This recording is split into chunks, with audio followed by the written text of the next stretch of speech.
बड़े ही सौभाग्य का अवसर है।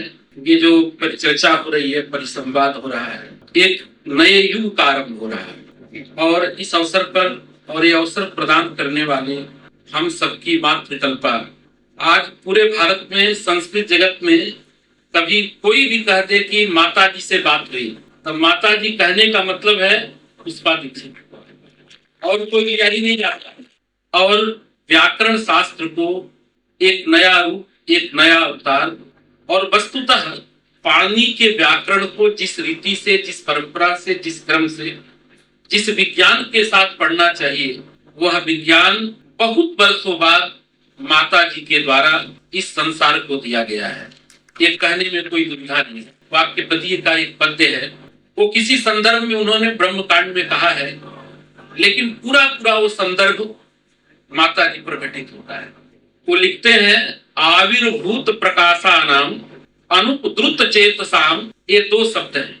आविर्भूत प्रकाश तो निश्चित रूप से जो प्रकाश है वो आविर्भूत कहीं हुआ है पाणिनि का, तो माता जी के अंदर हुआ है। मैं तो कई बार गुरुजी टिकट लेने गया स्टेशन पर, तो वहां भी माता जी कह रही है, बताओ पाणिनि ने ऐसा क्यों लिखा, दीक्षित ने ऐसा क्यों कर दिया।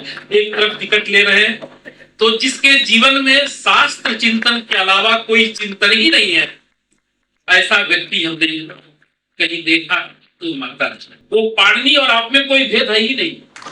हम तो कहते हैं कि पाणिनि अब एक कौन भट्ट ने लिखा है अपने पिता के लिए, सरस्वती पुं भाव को प्राप्त हो गई। अब पाणिनि स्त्री भाव को, मातृभाव को प्राप्त हो गया। हम लोग कोई भेद समझते ही नहीं। और सबसे बड़ी बात यह है कि माता जी ने पाणिनि को समझा, पाणिनि के विज्ञान को समझा।